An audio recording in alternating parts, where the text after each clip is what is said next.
Hello, नमस्कार।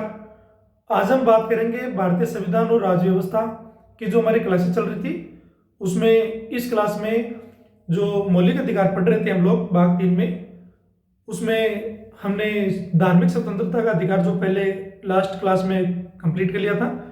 और इसमें हम जो आर्टिकल 29 और 30 जो है अनुच्छेद 29 और 30 को पढ़ेंगे। इसमें जो धार्मिक अल्पसंख्यक, इसके अलावा और उनकी एजुकेशन इंस्टीट्यूशन, इनके संरक्षण को लेकर जो बात हुई है उन सब के बारे में बात करेंगे।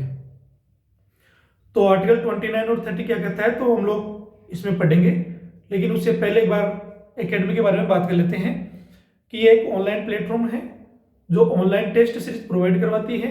किन चीज़ों की ऑनलाइन टेस्ट सीरीज प्रोवाइड करवाती है तो आप देख सकते हैं इसमें स्टेट सेंटर का जो पीसीएस एग्ज़ाम है, इसके अलावा जो स्टेट बोर्ड और भी एग्ज़ाम लेते हैं उन सभी को इंक्लूड किया गया है। इसके अलावा आर्ट्स, कॉमर्स और जो साइंस के जो अदर स्ट्रीम्स हैं उन सभी के जो भी एग्ज़ाम लगते हैं, एंट्रेंस एग्ज़ाम लगते हैं, गवर्नमेंट एग्ज़ाम लगते हैं, उन सभी के लिए यहाँ पर क्या है टेस्ट अवेलेबल है। आप वेबसाइट पे विजिट कर सकते हैं और विजिट के दौरान आपको काफ़ी सारे फीचर्स मिलेंगे जिसमें आपको अगर कोई प्रॉब्लम हो तो आप मुझे कांटेक्ट कर सकते हैं, इन नंबरों पे मैसेज कर सकते हैं, कॉल कर सकते हैं यदि आवश्यकता हो तो। ये वेबसाइट है और जीमेल आईडी भी है तो आप इनसे कांटेक्ट कर सकते हैं।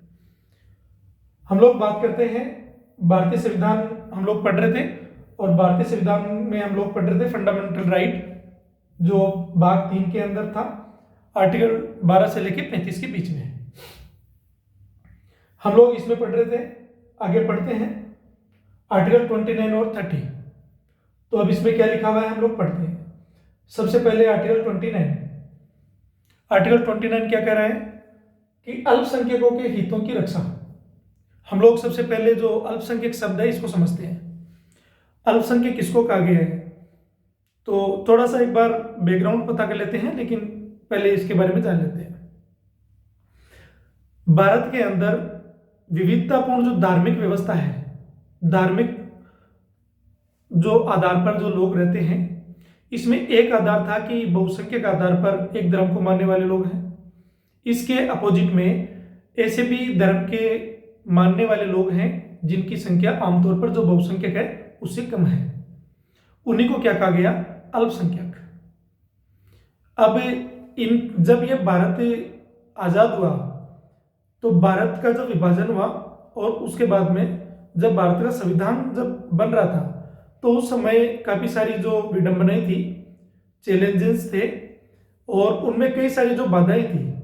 अब वो बाधाएं किस प्रकार की थी कि एक बहुसंख्यक आधार पर जो राष्ट्र का निर्माण हो रहा है और संविधान बन रहा है तो इनमें देखा गया कि जो अल्पसंख्यक में जो लोग हैं इनको इस बात की चिंता सताने लगी कि यदि ये राष्ट्र एक राष्ट्र धर्म के आधार पर बना है, दूसरा जो राष्ट्र है कहीं अगर ये धर्म के आधार पर चलने लग गया तो अल्पसंख्यकों के जो हितों की रक्षा है वो कौन करेगा। क्योंकि प्रत्येक धर्म और उनको मानने वाले जो लोग हैं उनको अपने संरक्षण के लिए उस राष्ट्र के अंदर कुछ न कुछ ऐसी शर्तें, ऐसा कुछ न कुछ प्रोविजन या फिर ऐसा कोई प्रबंधन चाहिए जो राज्य या जो सरकार है वो उनके हितों की रक्षा करे।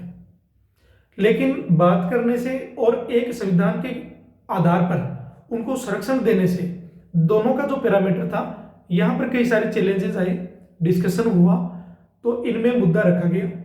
इनमें कई जो लोग थे उन्होंने बात कही कि भाई अगर मान लेते हैं कि इन फ्यूचर कभी अगर मान लेते हैं कि ऐसी विडंबनाएं आ जाए कि इन लोगों को परेशान किया जाए, सताया जाए, तो इनके जो हित हैं या फिर इनके हितों में टकराव हो तो इनके लिए वो क्या हो सकता है, यहाँ असुरक्षित हो सकता है। तो इनकी सुरक्षा की गारंटी क्या है।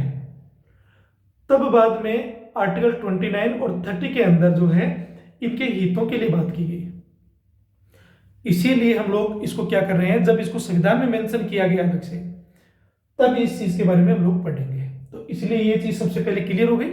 मैंने ये भी बता दिया कि इनको क्यों प्रॉब्लम ऐसा, क्योंकि असुरक्षा महसूस करेंगे कि आप किसी एक जो राष्ट्र बना है, आज़ाद हुआ है और उसका संविधान जो है वो बन रहा है, तो उनमें जब डिस्कशन हो रहा है तो ये वाजिब बात है कि सुरक्षा तो चाहिए, अपने लोगों के हितों की रक्षा के लिए कोई ना कोई ऐसा प्रोविजन, कानून, विधि या जो नियम है वो ऐसा हो कि हमारे हितों का जब कभी भी टकराव हो तो हमको यहाँ सुरक्षा तो मिले, हम अपनी बात रख सकें।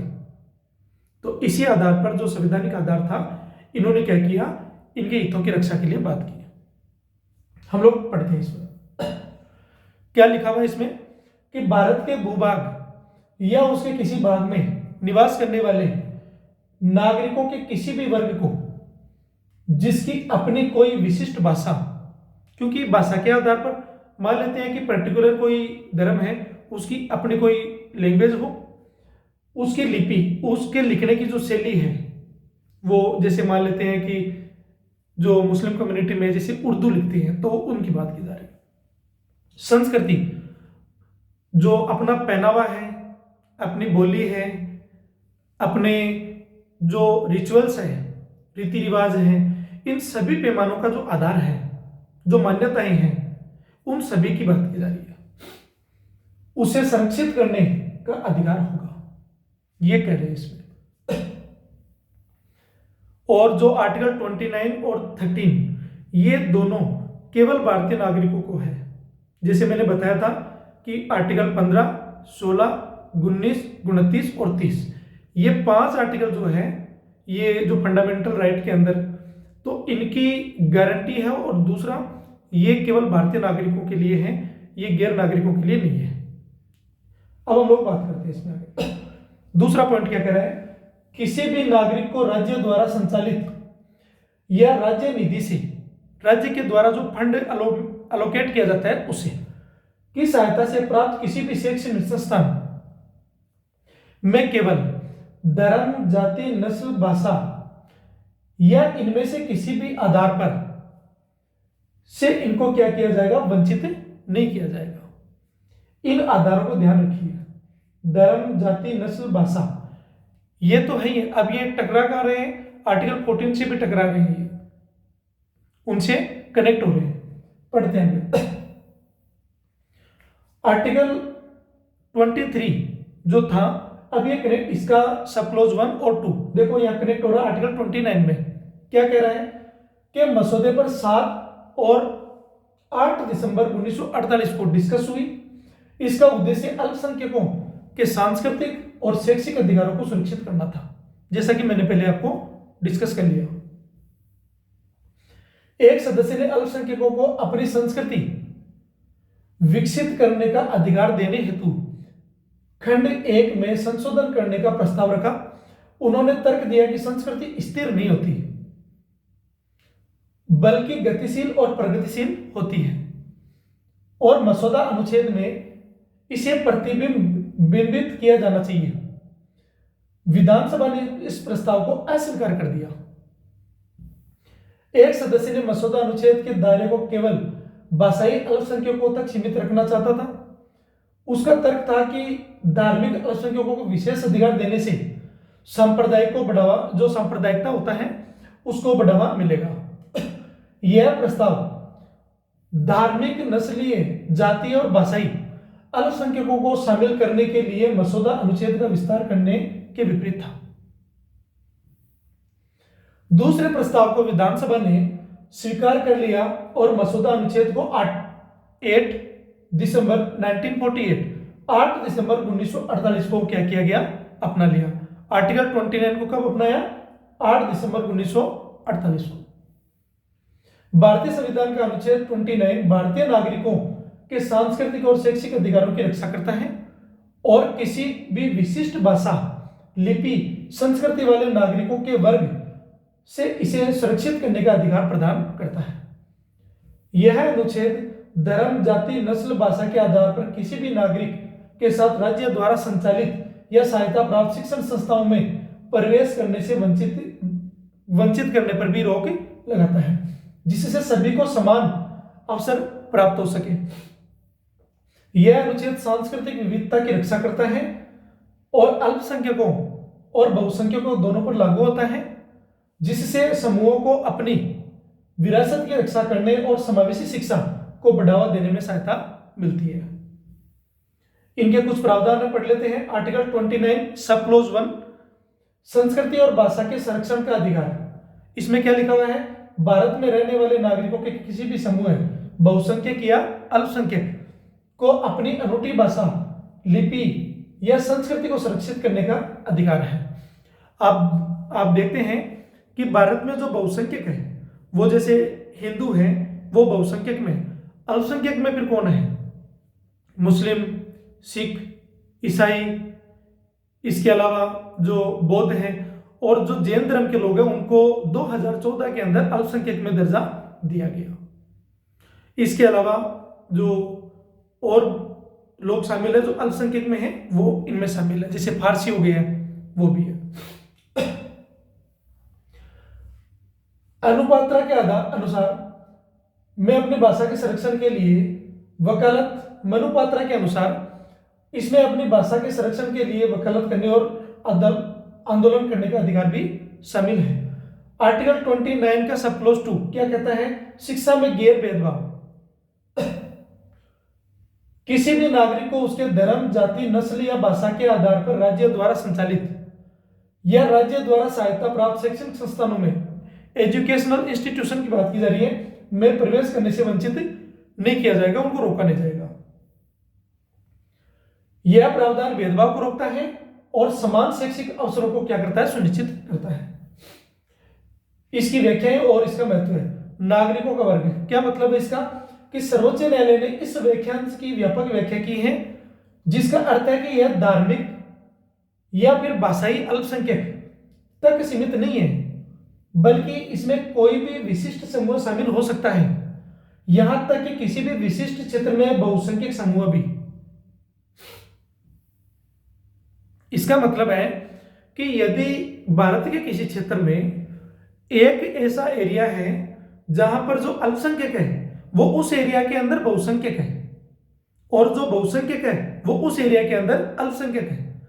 एक एरिया वो होता है जिसमें बहुसंख्यक है, वो तो बहुसंख्यक के रूप में है ही है, लेकिन अल्पसंख्यकों की संख्या वहां पर और कम है। तो दो आधार बता दिए कि एक ऐसा क्षेत्र, जैसे मैं एक एग्जांपल दे देता हूं, एक ऐसा स्टेट भारत का जहां पर जैसे जम्मू एंड कश्मीर की बात कर लेते हैं हम लोग या और स्टेट जो भी है, जहां पर एक कम्युनिटी की या एक धर्म के जो लोग हैं तो उनकी संख्या जो बहुसंख्यक है, तो भारत के क्षेत्र में तो बहुसंख्यक के आधार पर बहुसंख्यक है वो, लेकिन एक स्टेट के अंदर जो बहुसंख्यक है उनकी संख्या कम है और जो अल्पसंख्यक है उनकी संख्या ज्यादा है। इस बात की चर्चा यहां पर की गई है। विविधता की रक्षा करना, जो इसका कहना है कि भारत की जो समृद्ध सांस्कृतिक विविधता, यह कहना है कि भारत की समृद्ध सांस्कृतिक विविधता की रक्षा करने का काम करता है जो राष्ट्र की एक प्रमुख शक्ति है। महत्वपूर्ण मामले इसमें DAV कॉलेज बनाम पंजाब राज्य और सेंट स्टीफेंस कॉलेज बनाम दिल्ली विश्वविद्यालय जैसे मामलों में आर्टिकल 29 अनुच्छेद 29 के अनुप्रयोग को स्पष्ट किया और अल्पसंख्यक संस्थानों के अधिकारों की पुष्टि करते हुए गैर भेदभाव के सिद्धांतों को बरकरार रखा। प्रतिबंध और सीमाएं, राज्य और संस्थानों पर भेदभाव निषेध है। मूल सिद्धांत यह है कि राज्य शिक्षा के क्षेत्र में नागरिकों के साथ भेदभाव न करें। स्वायत्तता में संतुलन, अल्पसंख्यक संस्थान स्वयं का प्रशासन कर सकते हैं, लेकिन उन्हें शैक्षिक मानकों को बनाए रखना होगा। योग्य शिक्षकों की नियुक्ति करनी होगी और कुशल काम का सुनिश्चित करना होगा। सामान्य कानून लागू होते हैं। अल्पसंख्यक संस्थाएं देश के सामान्य कानूनों के अधीन रखी गई है, जिनमें सार्वजनिक व्यवस्था, पब्लिक ऑर्डर, स्वास्थ्य, नैतिकता, कराधान और धन के उचित उपयोग को सुनिश्चित करने वाले कानून शामिल हैं। मानकों के लिए राज्य विनियमन, रेगुलेशन की बात की जा रही है। भारतीय कानून और भारत के कानून के अनुसार राज्य उच्च शैक्षिक मानकों को सुनिश्चित करने, कुप्रशासन को रोकने और कुशल शिक्षण संस्थान गारंटी देने के लिए इन संस्थानों को रेगुलेट कर सकता है। राष्ट्र विरोधी गतिविधियों की रोकथाम। इंडियन कानून के अनुसार संस्थान राष्ट्र विरोधी गतिविधियों में शामिल नहीं हो सकते। इंडियन कानून और इंडियन कानून के अनुसार इनके संक्षेप में बात करते हैं कि आर्टिकल 29 विविध समूहों को सशक्त बनाता है और साथ ही यह सुनिश्चित करता है कि वे राज्य और राष्ट्रीय कानून और शैक्षिक गुणवत्ता के ढांचे के भीतर काम करें, जिससे हाशिए पर धकेलने और अराजकता दोनों को रोका जा सकता है। कुछ प्रारंभिक व्याख्याएं थी 1950 से 70 तक के दशक की बात की। मद्रास राज्य बनाम चंपकम दोराइजन 1951। पहला प्रमुख परीक्षण सर्वोच्च न्यायालय ने मद्रास के जाति आधारित मेडिकल कॉलेज प्रवेश कोटा को रद्द कर दिया।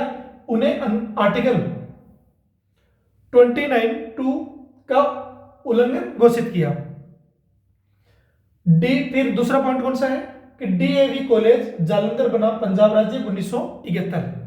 ये क्या कर रहा है कि न्यायालय ने माना कि पंजाबी भाषा पढ़ने के लिए विश्वविद्यालय की स्थापना अनुच्छेद 29 का सब क्लॉज 1 का उल्लंघन नहीं था और भाषा अधिकारों में वकालत शामिल थी, न कि केवल निष्क्रिय संरक्षण।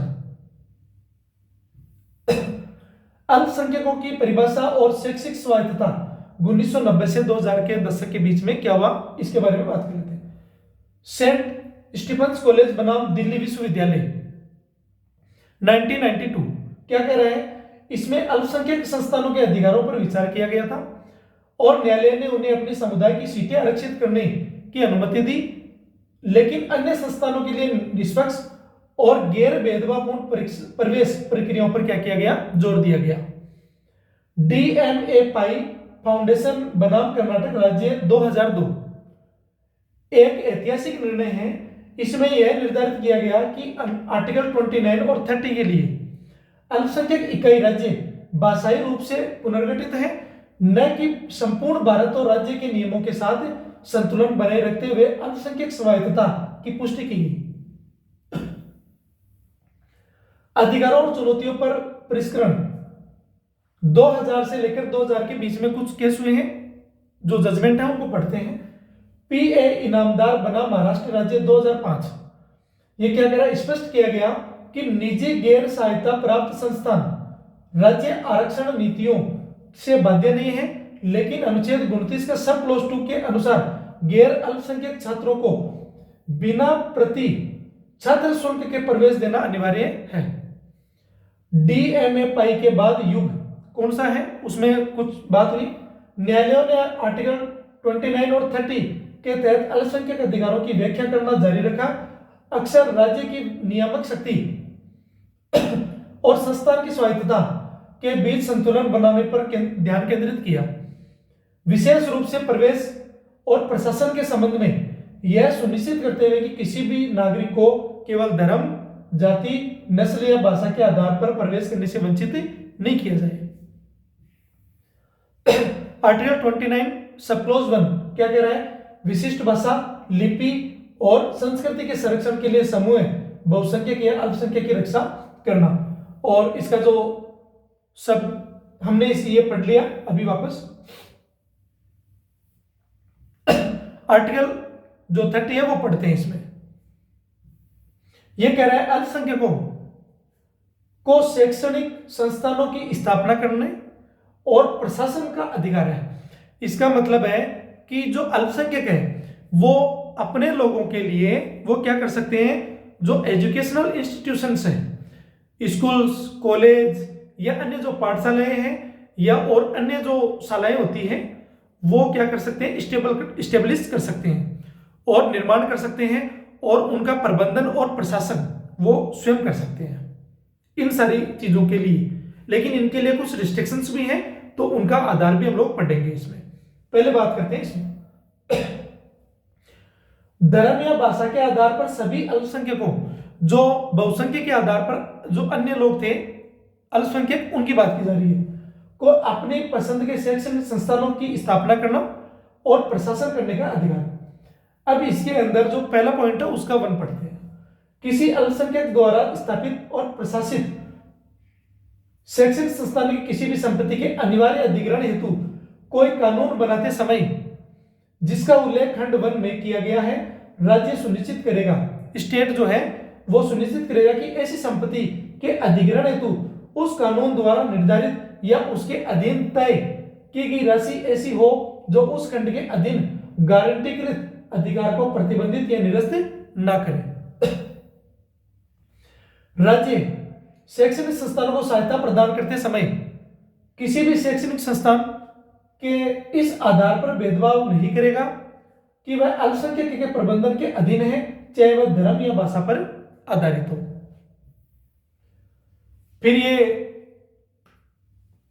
आर्टिकल 23A जो अब कनेक्ट होता है आर्टिकल 30 से के मसौदे पर 8 दिसंबर 1948 को डिस्कस हुई। इसने अल्पसंख्यकों को अपने स्वयं के शैक्षणिक संस्थान की स्थापना और प्रशासन करने की अनुमति दी। मसौदा अनुच्छेद 23 का खंड 3 था। इस पर एक सदस्य ने प्रस्ताव पर मसौदा अनुच्छेद 23 सब क्लोज 1 और 2 से अलग डिस्कस हुई। एक सदस्य ने भाषाई जो अल्पसंख्यक है उनकी अपनी भाषा और लिपि में प्राथमिक शिक्षा प्राप्त करने का अधिकार देने की जो बात कही, प्रस्ताव रखा। और उन्होंने 1928 की जो नेहरू रिपोर्ट थी और 1948 सरकार द्वारा पारित एक प्रस्ताव जो दिया गया था उनके समान प्रावधान का हवाला दिया। और एक अन्य सदस्य ने इस प्रस्ताव में पर्याप्त संख्या में ऐसे छात्रों की उपलब्धता होने पर वाक्यांश जोड़कर उन्हें स्पष्ट करने का प्रस्ताव रखा। उन्होंने बताया कि आवागमन की स्वतंत्रता के संवैधानिक अधिकार का अर्थ विभिन्न भाषाई पृष्ठभूमि के लोग जो पूरे देश में बसेंगे और उन्हें इस अधिकार से वंचित नहीं किया जाना चाहिए। एक अन्य सदस्य ने इसे दूसरे प्रस्ताव का समर्थन करते हुए तर्क दिया कि पहला प्रस्ताव आर्थिक दृष्टि से अनुचित था। हालांकि विधानसभा ने दोनों प्रस्तावों को क्या कर दिया, खारिज कर दिया। मसौदा अनुच्छेद को 8 दिसंबर 1948 को बिना किसी संशोधन के अपना लिया। तो आर्टिकल 30 को कब अपनाया गया? 8 दिसंबर 1948 को।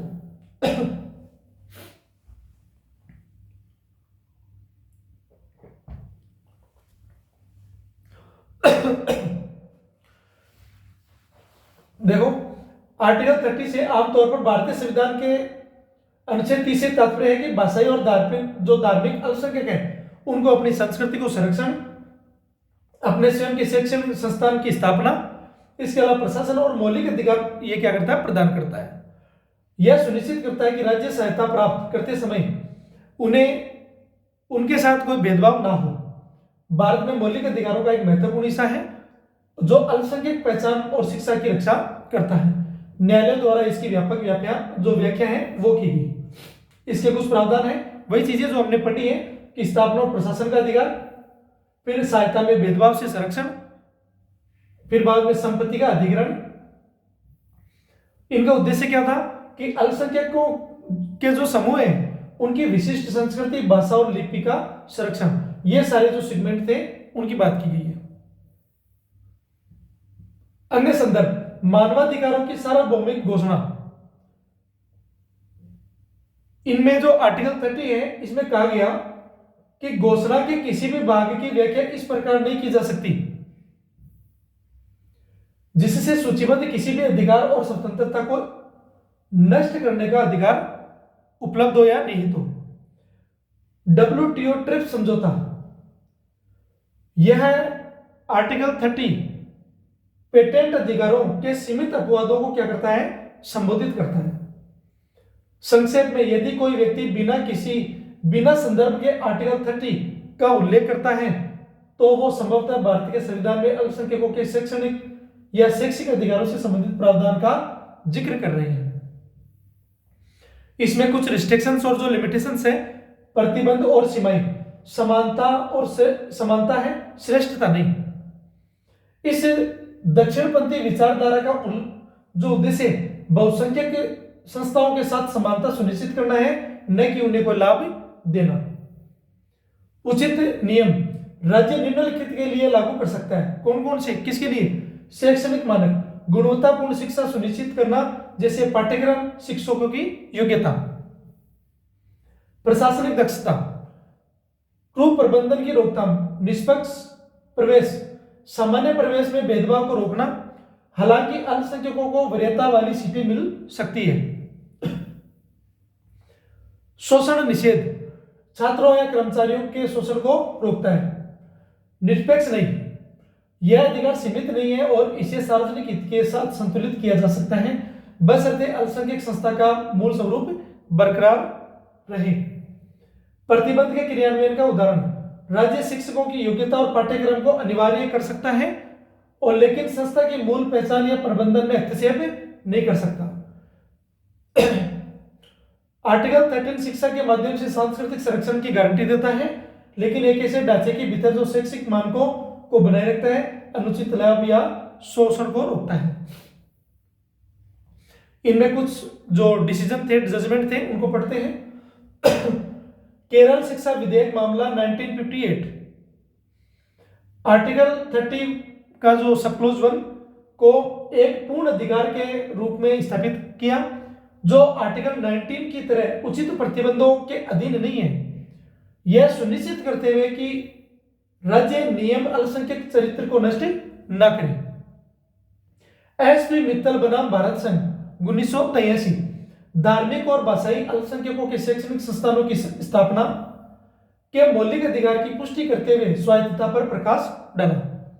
सेंट जेवियर्स कॉलेज बनाम गुजरात राज्य 1974, यह माना गया कि राज्य अल्पसंख्यक संस्थानों के प्रशासन की शैक्षिक मानकों को सुनिश्चित करने से परे हस्तक्षेप नहीं कर सकता।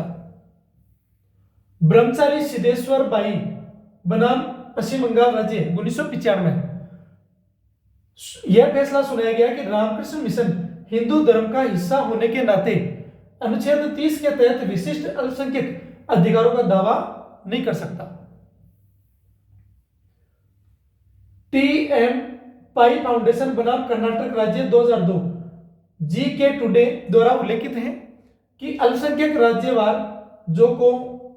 को परिभाषित करने वाला ऐतिहासिक निर्णय, जिसमें राज्य के विनिमय, प्रवेश शुल्क आदि करने की शक्ति को स्पष्ट किया गया है, लेकिन संस्था के चरित्र को नष्ट करने की नहीं।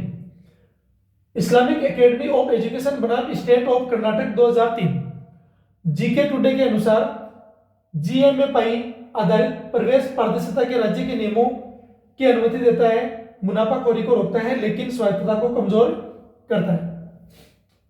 पीए इनामदार बनाम महाराष्ट्र राज्य 2005, इसके अनुसार राज्य गैर सहायता प्राप्त अल्पसंख्यक संस्थानों पर आरक्षण नीतियां लागू नहीं कर सकता, लेकिन योग्यता और निष्पक्षता के आधार पर प्रवेश को रेगुलेट कर सकता है।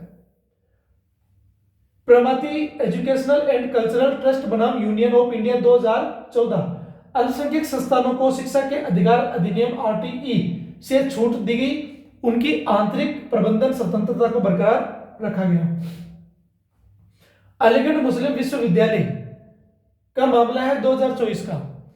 सर्वोच्च न्यायालय ने अल्पसंख्यक दर्जे के निर्धारण के मानदंडों को अनुच्छेद 30 के दायरे को स्पष्ट किया, जिसमें अधिकार की व्यापकता पर जोर दिया गया और यह बताया गया कि राष्ट्रीय हित इसे ओवरराइड नहीं कर सकता। आर्टिकल 29 और 30 पर कुछ क्वेश्चंस है, पढ़ते हैं। भारतीय संविधान का कौन सा भाग आर्टिकल 29 और 30 से संबंधित है? भाग 3, मौलिक अधिकार।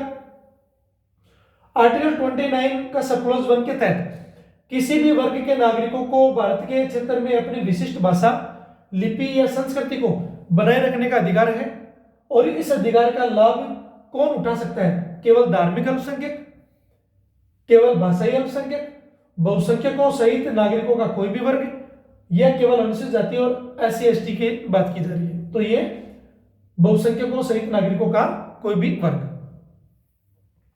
नहीं तो फिर वो डिस्क्रिमिनेशन होने लग जाएगा। उनके तो संरक्षण की बात की गई है अल्पसंख्यकों की, लेकिन डिस्क्रिमिनेशन का आधार नहीं रखा गया।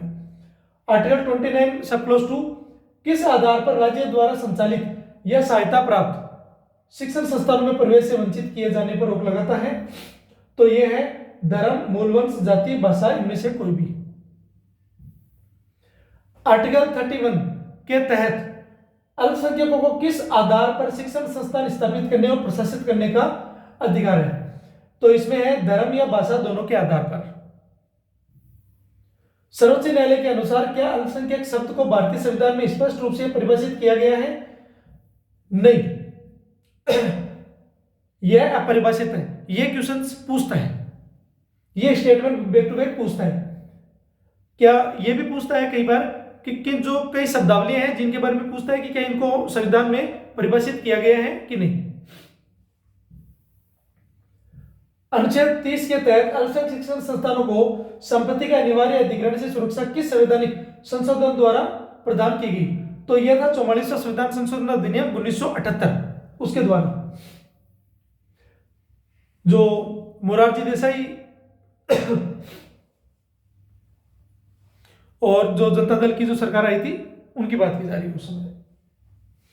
प्रशासन के अधिकार में क्या नहीं है, जैसा कि सर्वोच्च न्यायालय द्वारा आर्टिकल 31 जो 30 इसका सब क्लॉज 1 के संदर्भ में व्याख्या की गई है। तो यह है संस्था का कुप्रबंधन करने का अधिकार। किस ऐतिहासिक मामले में सर्वोच्च न्यायालय ने माना कि अल्पसंख्यक संस्थानों का अधिकार बहुमत के साथ समानता सुनिश्चित करना है, न कि उन्हें बहुसंख्यक संस्थानों की तुलना में अधिक लाभ स्थिति में रखना है?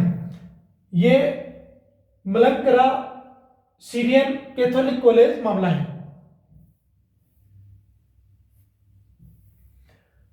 9 नंबर क्वेश्चन है, क्या राज्य सहायता प्राप्त अल्पसंख्यक शिक्षण संस्थानों पर शैक्षणिक मानकों और अनुशासन सुनिश्चित करने के उचित नियम लागू कर सकता है? हाँ, जब तक नियम अल्पसंख्यक संस्थान के स्वरूप को नष्ट नहीं करते। आर्टिकल 29 सब क्लॉज 1 और 31 सब क्लॉज 1 के बीच मुख्य अंतर क्या है? तो इसका मुख्य अंतर क्या है कि आर्टिकल 29 जो है वो भाषा, लिपि, संस्कृति के संरक्षण से संबंधित है, जबकि आर्टिकल 31 जो है, जो 30 का सब क्लॉज 1 शैक्षणिक संस्थानों की स्थापना से संबंधित है। दोनों का आधार ध्यान रखना, ये भाषा, लिपि, संस्कृति के संरक्षण से है और ये शैक्षणिक संस्थानों की स्थापना से। तो वो क्या करता है कि इन दोनों को एक्सचेंज कर देता है जब क्वेश्चन फ्रेमवर्क करता है तब ऑप्शन के अंदर। तो इन बातों का ध्यान रखें। नवंबर 2024 में कुछ करंट के हैं। सर्वोच्च न्यायालय ने आर्टिकल 30 के तहत अल्पसंख्यक जो शैक्षणिक संस्थान है उनकी अल्पसंख्यक स्थिति निर्धारित करने के लिए नए मानदंड निर्धारित किए। ये मापदंड जो है वो किस मामले से संबंधित है? तो ये है AMU अलीगढ़ मुस्लिम विश्वविद्यालय अल्पसंख्यक दर्जा मामला। फिर है उत्तराखंड सरकार ने 2025 में उत्तराखंड अल्पसंख्यक शैक्षणिक संस्थान अधिनियम को मंजूरी दी, जिसके तहत राज्य के सभी मदरसों को किसी से संबंधित होना अनिवार्य किया गया। तो इसमें था उत्तराखंड विद्यालय शिक्षा परिषद।